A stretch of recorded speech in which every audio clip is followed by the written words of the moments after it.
And I got in the Air Force and realized there was more things in front of me. I was afraid of the water, terrified of the water.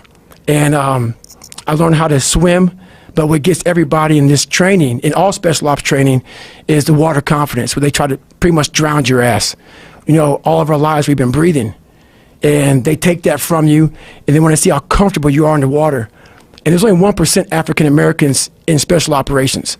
And I didn't know anything about African, like a lot of them are negative buoyant, which I am, because of the bone density. I struggled. But 6 weeks into the program, there was about 25 guys left out of about 150. I was there, and I didn't go to sleep for 6 weeks of the program. And I wanted to quit so badly, but I quit everything in my life. I copied through school. I wanted to prove people wrong. And so here I am in this Air Force program, starting to get a little more confidence, but this water was kicking my ass. And 6 weeks into the program, the doctor gave me a blood test. And was I have sickle cell trait, not the anemia, but it still killed people. But so they pulled me out of training for a week. And when you go from being very uncomfortable in that water situation, and then now you're comfortable, and I'm sitting back watching the guys drown, 'cause I'm not part of the activities anymore for this week. I didn't want to get back in that damn water again. So the fear overcame me, and all my insecurities from my dad, from this small town, from everything started coming back. And even though no one knew how fucked up I was, kind of create this other person who was tough, I live with this shit all the time. So me not wanting to go back in that water, the doctor called me back up. I thought I was going to get like a medical kick out of the military. So no quitting for me. They'll kick me out so I can have some pride. The doctor said, no, man, we could put you back in the training. And I was like, fuck. But after a week, I'm like, you know what? I missed 1 week. There's only 3 weeks left. There's a good chance, I could tough this shit out and go on. But I went back to the CO and the commanding officer of the program, and the sergeant said, hey, you got to start from day one because you missed, that week of training. And I broke. I couldn't imagine going back through that again. So I made up a lie. And I said, man, the sickle cell thing is really scaring me. It was the fucking water. It wasn't sickle cell. And I pretty much quit. Even though they gave me a medical, I quit. So from the age of 19 to the age of 22, I went and did a job called TAC-P, where you control fast movers behind enemy lines. Cool job, but there's no water. I was afraid of the water, so I avoided it. And I gained 125 pounds in that time frame. I went from 175 to almost 300, to 297 was my heaviest. And I started finding things that was comfortable. And the more things I found comfortable, the more uncomfortable my mind was. Because that voice I was telling you about, it always was there. I was just trying to avoid that conscience. I wanted to be left alone from that conscience, and it wouldn't leave me alone. So I got out of the Air Force, and I started working for a job called Ecolab, where you spray for cockroaches at 24, and spraying at different steak and shakes, Red Lobster, whatever, from 11 o'clock at night to 7 o'clock in the morning. And what changed, I came home and watched this Discovery Channel show, Class 224.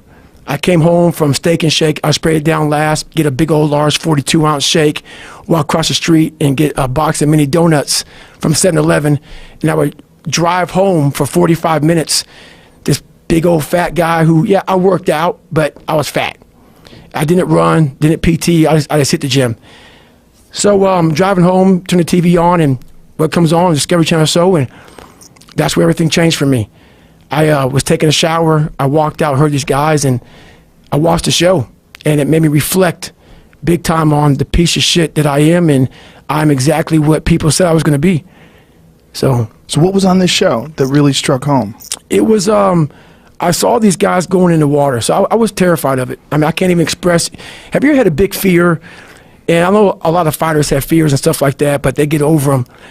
But a lot of us have these fears that you just don't want to fucking face. And I have a lot of them. I had a lot of them. And that's what created the person who's in front of you today. And we'll get into that. But just a scared bitch is what I was. But I was watching these guys going through Hell Week, Class 224. And these guys are ringing the bell, quitting, dropping their helmet down, rolling out. A lot of guys just leaving. And it made me reflect on my fears, my insecurities. And I saw real men, what I thought were real men who were staying, who were overcoming adversity, who were overcoming all these different things that I had blamed so many fucking people in my life, my dad, my mom for not being there, when I was 14 years old, my mom was gonna get remarried to this great guy. He got murdered. And then I moved back to that small town in Brazil, and everybody was to blame. My learning disability, my skin color, you know, me being everything. And so I sat there for a while, and I was like, man, I got it. No one's gonna fucking come to help me. No one's gonna fucking come to help me. It's fucking me against me, period. And so I had to man up, and I said, the first thing I started doing is facing every fucking fear I have, no matter what the fuck it is, man. And these things would keep me up at night. No one, people who are hearing this shit, they will never really understand and grasp when you face these things and so many things, how they keep you up and haunt you at night. I think there's a lot of people out there that know what you're talking about. I mean, and so that's what it did. And I had two options: to either be that 300-pound guy who sprayed for cockroaches and made $1,000 a month, and at 24 years old, knowing when I'm 50 fucking years old, I can reflect on this and think about what guy I never became, or I can totally just sack it up and fail and fail and fail until I succeed. In this job, you're looking for cockroaches, looking for rodents and stuff like that. And this next morning or this next night, I went to work, and I don't like cockroaches too much. I hit the mother load of cockroaches, and this restaurant got full of cockroaches and rodents and everything else. And I sat there and said, this is my life. I said, this is my life. You are exactly who the fuck, this is it. And I said, this ain't gonna be it for me. So in that restaurant, I quit my job, left my canister in that restaurant, my spray canister, got back in my Ecolab truck, and I went home. And I started working out like somebody. I became the most obsessed person on the planet Earth. And I had to invent a guy that didn't exist. I had to invent a guy that can take any pain, any suffering, any kind of judgment, be called nigger, be called whatever the fuck in the world, and be able to stand in the fucking room and say, go fuck yourself. I had to build this callous mind, and I built it through suffering. I built it through downright fucking just crushing myself. If it was raining outside at 3 o'clock in the fucking morning, if it was snowing, the first instinct is don't go out there and do shit. My instinct was, we gotta fucking go out there. Anything that was fucking horrible in my life that I would normally say no, that was inhumane to most people, I had to go do it. And I started callousing my mind at this point in my life. And I lost the weight. And I went back to recruiter. I got into that class, and I went through 3 Navy SEAL Hell Weeks in 1 year. Only guy to ever be in 3 Hell Weeks in 1 year, to my knowledge. The first one I didn't make it through. The next 2 I did. And I just didn't. I didn't stop anymore from there.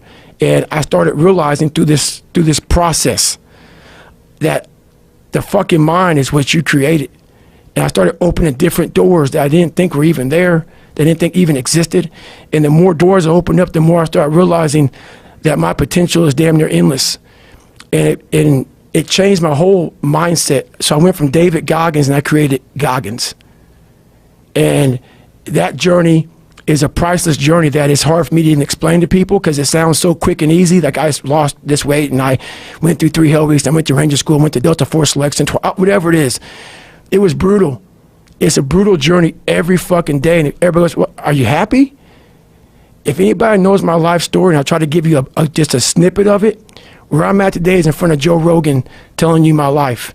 To get through where I became, to get through where I'm at now, there's nothing but pride I have for myself that I can't really show people. Because I have this face that they see, like, are you happy? What's wrong with you? I'm driven. I'm obsessed. And that's what you see.